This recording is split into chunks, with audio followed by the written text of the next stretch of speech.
Well, good morning, friends. I hope you're having a wonderful day out there in your gardens. We're starting out here at the garden library because I just finished decorating for the holiday season. Now, I originally was going to spend quite a bit of money decorating in here, but I'm happy to say that I ended up only spending $20 on new items and then outfitting the tree with just things that I already had on hand. So I thought I'd give you a little tour before we head inside and make some waxed amaryllis wreaths and also succession plant some paperwhites. So this is the Christmas tree that I had told you about, I think 2 videos ago. All the lights had gone out, so I had to restring the lights, and the tree is probably about 17 years old, and it was looking pretty worse for the wear. I think I got it on Amazon 17 years ago.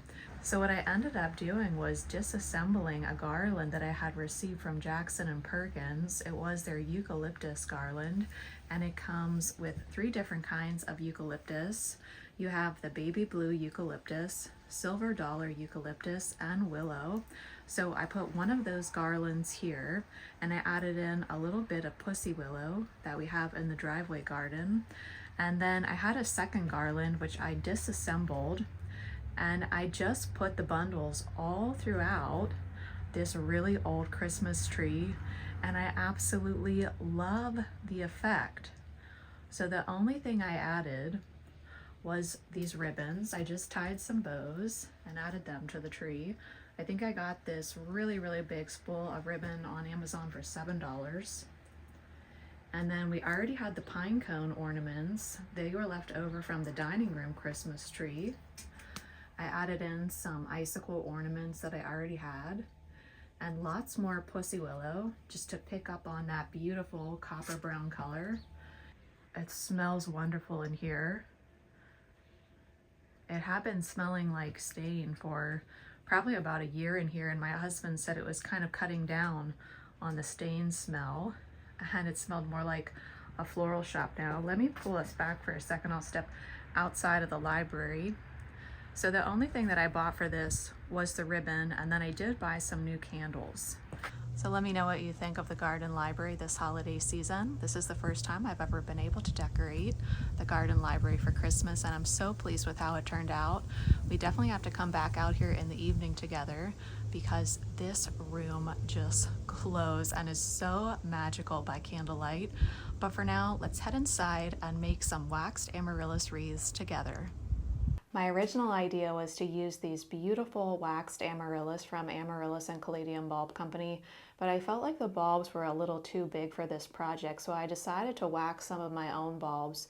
These are Ruby Star Amaryllis, and the other day I pulled off the outer papery scale, cut off the bottom of the basil plate, and dipped them in cheese wax. And I think what we'll do is just attach one of them to this Merry Magnolia Christmas wreath. I got this from Jackson and Perkins. So far, I just removed the bow, and let's see if we can attach it with 16 gauge copper wire. Gracie, like her new toy? Yeah, you can keep the bow. In a way, I'm using this amaryllis as the bow itself.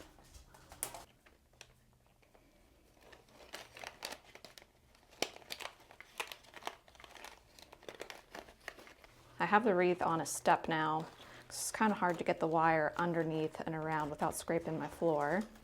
Here comes Gracie again. Hi, Gracie. And then, I don't know if you could see this down there because I'm filming by myself, but I'm securing it underneath by twisting it together. I did a little bit of damage to the wax while I was wiring it onto the wreath, and so I just stuck a beautiful copper ribbon on top, but that's going to be so beautiful once it blooms. You can just imagine that stunning Ruby Star Amaryllis right there. We have a few more amaryllis here in the living room. Hey Grace, what you doing? How's that bow tasting? How's the bow, Gracie Goo? She's like, it's good. Over here we have a Minerva in bloom. And speaking of amaryllis in bloom, here's a vase of white candle amaryllis. Aren't these just stunning? I'm doing all white flowers in this room. And this is the tree that we did together the other day. We had Thanksgiving, so I cleared off that table and I just put some Paperwhites in a vase over here. Here's the waxed amaryllis display that we created together right before Thanksgiving. About 2 of the bulbs bloomed in time for Thanksgiving. I ended up cutting those and putting them in a vase. But I am really falling in love with waxed amaryllis this year. I was a little bit skeptical of them in the past, but last year I removed the wax, potted that amaryllis up, and that white candle is about to rebloom. It already has a bloom stalk, so I am sold on waxed amaryllis. You can save them and rebloom them. So here's our Paperwhite situation. I'm doing Nur, Inbal, and Ziva. Ziva smells the worst. Nur smells the best, in my opinion. Nur is sometimes called Nazareth, sometimes called Nir, depending on who you talk to, but it's N-I-R. We live in an old 1950s house, and it has these built-in planters that I really love. I did not want to take these out when we renovated the house because I love the 1950s. They've been getting a little bit too tall for right here.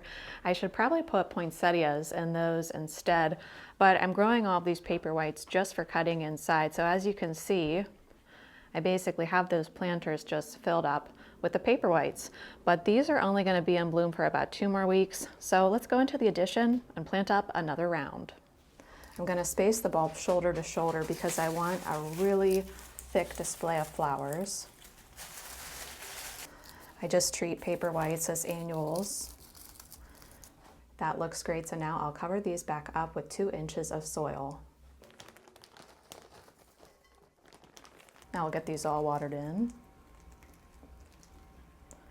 Still using my blender as my watering can. If it's not broke, don't fix it, right? Perfect. It's about 7 p.m. now, and I'd like to invite you to take a sneak peek of the library in the evening. Now, normally I have the door shut, so it stays nice and cozy in the library.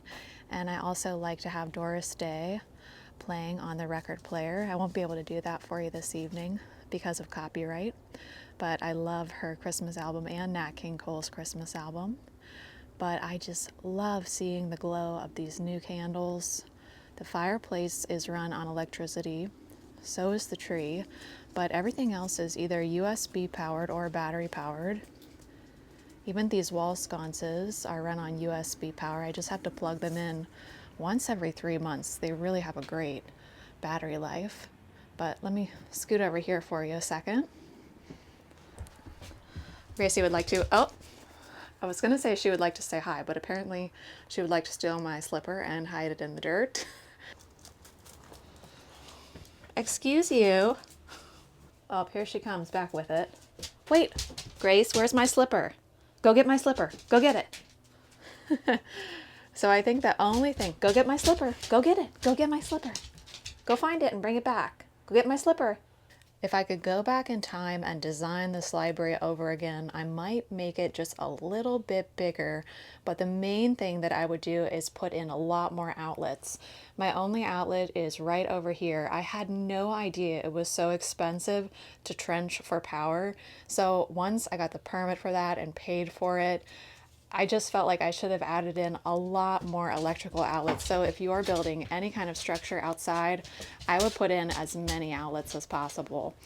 But that's just a live and learn situation, right, Grace?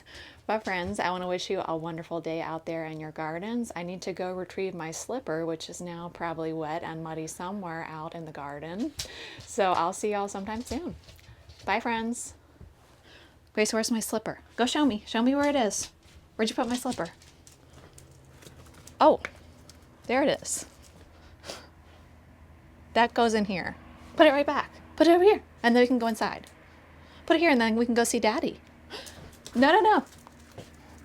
Gracie, put my slipper back over here. Gracie, put Mommy's slipper here. That's it. Okay.